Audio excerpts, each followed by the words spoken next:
আসসালামু আলাইকুম। সংবাদে আপনাদের সবাইকে স্বাগতম জানাচ্ছি আমি নুসরাত। শুরুতেই সংবাদ শিরোনাম। বাংলাদেশের সর্বশেষ গুরুত্বপূর্ণ আপডেট সংবাদে আপনাকে স্বাগত। শুরুতেই সংবাদ শিরোনাম, পরে বিস্তারিত।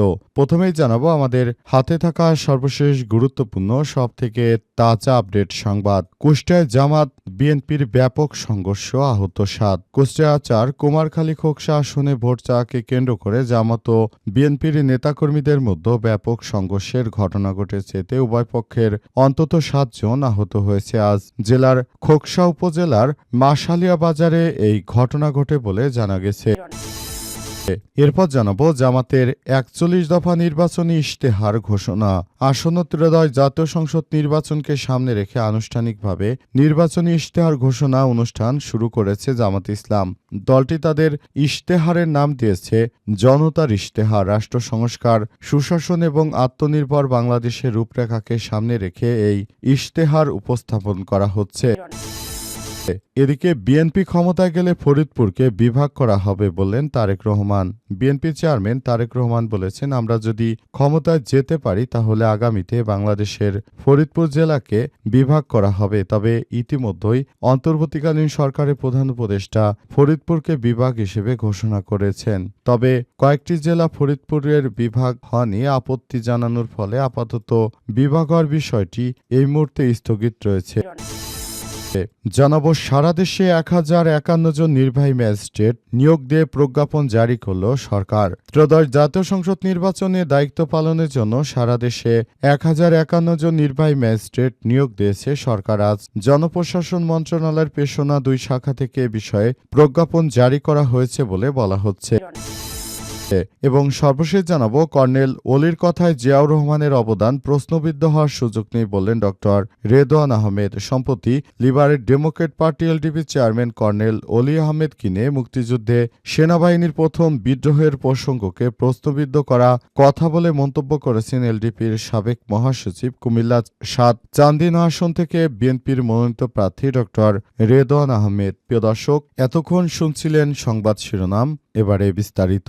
তবে তার আগে বন্ধুরা অনুরোধ থাকবে এই সংবাদটিতে একটি লাইক দিন। এই চ্যানেলে আপনি নতুন হয়ে থাকলে আমাদের সংবাদটি দেখতে দেখতে চ্যানেলটি সাবস্ক্রাইব করে রাখুন। কমেন্ট করে বন্ধুরা আপনার মূল্যবান মতামত জানিয়ে দিন আপনি বিশ্বের কোন দেশ থেকে বা বাংলাদেশের কোন স্থান থেকে আমাদের সংবাদটি দেখছেন এবং শুনছেন। আর বন্ধুরা, সংবাদটি আপনার সোশ্যাল মিডিয়া ফেসবুকে শেয়ার করে বন্ধুদেরও দেখার সুযোগ করে দিন।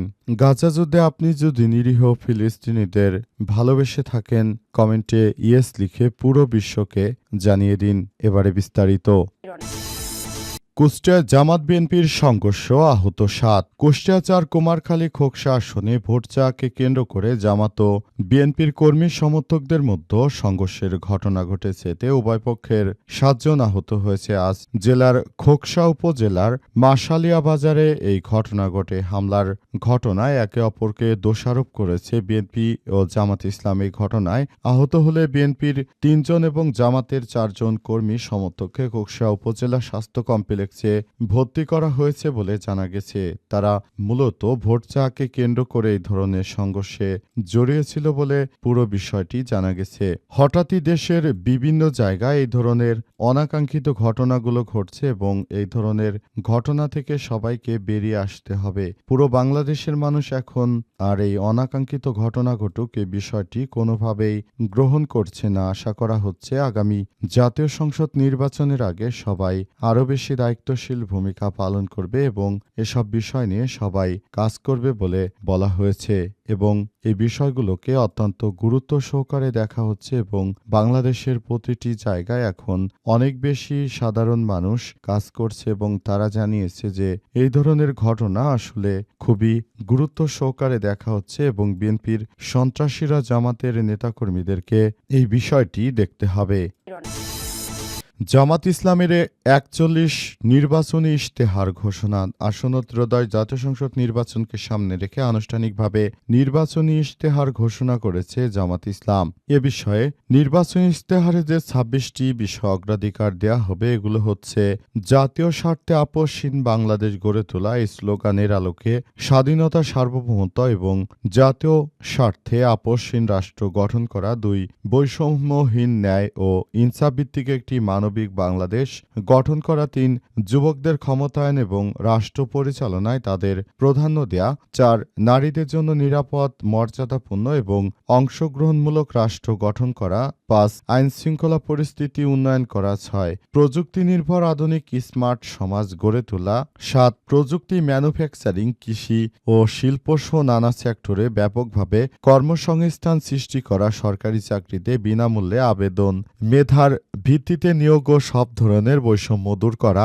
৮ ব্যাংকসহ সার্বিক খাতে সংস্কারের মাধ্যমে আস্থা ফিরিয়ে এনে বিনিয়োগ বান্ধব পরিবেশ নিশ্চিত করা, ৯ সমানুপাতিক বা পিয়ার পদ্ধতিতে নির্বাচন সুষ্ঠু পরিবেশ তৈরি করা, ১০ বিগত সময়ে রাষ্ট্রীয় পৃষ্ঠপোষকতা বহির্ভূত হত্যাকাণ্ডের বিচার অধিকার নিশ্চিত করা, ১১ জুলাই বিপ্লবের ইতিহাস সংরক্ষণ করা, ১২ কৃষিতে প্রযুক্তি ব্যবহার, ১৩ ২০৩০ সালের মধ্যে সম্পূর্ণ ভেজালমুক্ত খাদ্যর পরিবেশ নিশ্চিত করা, ১৪ ক্ষুদ্র মাঝারি শিল্প বিকাশের পাশাপাশি কাজ করা, ১৫ শ্রমিকদের মজুরি বৃদ্ধি, জীবনযাপনের মান বৃদ্ধি করা, সংখ্যালঘু মেজরিটি মাইনরিটি নয় বরং বাংলাদেশের নাগরিক হিসেবে সবাইকে সমান অধিকার দেয়া, ১৮ আধুনিক ও সর্বজনীন স্বাস্থ্যসেবা প্রদান করা, ১৯ সমসাময়িক বিশ্বের চাহিদাকে সামনে রেখে শিক্ষা ব্যবস্থার মৌলিক সংস্কার করা ইত্যাদি আরও নানা রকম কথা বলা হয়েছে।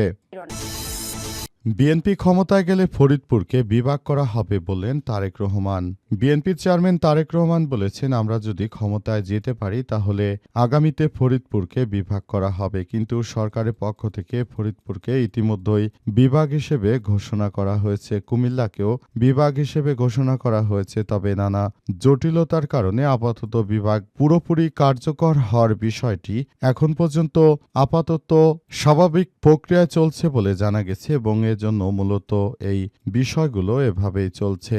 অন্তর্বর্তীকালীন সরকারের প্রধান উপদেষ্টা প্রফেসর ড মোহাম্মদ ইউনূসের সরকার নতুন বাংলাদেশ গড়ে তোলার জন্য তিনি ইতিমধ্যেই সবাইকে নিয়ে কাজ শুরু করেছেন। তিনি মনে করেন এবারের জাতীয় সংসদ নির্বাচনটা হবে ইতিহাসের সবথেকে ভালো এবং সুন্দর নির্বাচন এবং এই নির্বাচনে কোনো ধরনের অনাকাঙ্ক্ষিত ঘটনা না ঘটুক এই প্রত্যাশা করেছে সবাই। ফরিদপুর বিভাগকে তাই বাস্তবায়ন করার ক্ষেত্রে তারেক রহমান একই ধরনের কথা বলেছেন এবং তিনি বলেছেন তিনি নাকি বিভাগ করবেন, কিন্তু অলরেডি শেখ হাসিনার সময় থেকে ফরিদপুরকে বিভাগ হিসেবে ঘোষণা করা হয়েছে এবং এটি বিভাগ যে হবে সেটি একরকম বাস্তব কথা। তবে তারেক রহমানের বিভাগ করা লাগবে না, ইতিমধ্যেই ফরিদপুর বিভাগ হিসেবে প্রতিষ্ঠিত হয়ে রয়েছে। সারা দেশে ১,০৫১ নির্বাহী ম্যাজিস্ট্রেট নিয়োগ দিয়ে প্রজ্ঞাপন জারি করল সরকার। ত্রয়োদশ জাতীয় সংসদ নির্বাচনে দায়িত্ব পালনের জন্য সারা দেশে ১,০৫১ জন নির্বাহী ম্যাজিস্ট্রেট নিয়োগ দিয়েছে অন্তর্বর্তীকালীন সরকার। আজ মঙ্গলবার ৩ ফেব্রুয়ারি জনপ্রশাসন মন্ত্রণালয়ের পেশন ২ শাখা থেকে এ বিষয়ে প্রজ্ঞাপন জারি করা হয়েছে। উপসচিব নূরে আলমের সই করা ওই প্রজ্ঞাপনে বলা হয়েছে, নিয়োগপ্রাপ্ত এসব কর্মকর্তা এক্সিকিউটিভ ম্যাজিস্ট্রেট হিসেবে নামের পাশে উল্লেখিত জেলা ও অধিক্ষেত্রে আগামী ৮ ফেব্রুয়ারি থেকে ১৪ ফেব্রুয়ারি পর্যন্ত মোবাইল কোর্ট আইন ২০০৯-এর ৫ ধারা অনুযায়ী দায়িত্ব পালন করবেন। এর মধ্যে রংপুর, রাজশাহী, ময়মনসিংহ, ঢাকা বিভাগের জেলাগুলোতে নিয়োগপ্রাপ্ত এক্সিকিউটিভ ম্যাজিস্ট্রেট বৃহস্পতিবার ৫ ফেব্রুয়ারি সকাল ১০টা এবং খুলনা, বরিশাল, চট্টগ্রাম, সিলেট বিভাগের জেলাগুলোতে নিয়োগপ্রাপ্ত এক্সিকিউটিভ ম্যাজিস্ট্রেট একই দিন দুপুর ২:৩০ থেকে ভার্চুয়ালি জুম মিটিং এর মাধ্যমে আবশ্যিক প্রশিক্ষণ কার্যক্রম শুরু করবেন। এক্ষেত্রে জুম মিটিং এর আইডি ও পাসওয়ার্ড সংশ্লিষ্ট কর্মকর্তাদের মোবাইল ও ইমেইল পাঠানো হবে। সেই সঙ্গে নিয়োগপ্রাপ্ত এক্সিকিউটিভ ম্যাজিস্ট্রেটরা আগামী ৭ ফেব্রুয়ারি সংশ্লিষ্ট বিজ্ঞ জেলা ম্যাজিস্ট্রেট বা রিটার্নিং রিটার্নিং অফিসারের নিকট আবশ্যিকভাবে যোগদানের রিপোর্ট করবেন। পরবর্তী সংশ্লিষ্ট জেলা ম্যাজিস্ট্রেট বা রিটার্নিং অফিসার তার অধিক্ষেত্রে যোগদান করা এক্সিকিউটিভ ম্যাজিস্ট্রেট যোগদান সংক্রান্ত প্রতিবেদন একই তারিখে রাত ৮টার মধ্যে জনপ্রশাসন মন্ত্রণালয়ে প্রেরণ করার নির্দেশনা দেওয়া হয়েছে বলে জানানো হয়েছে।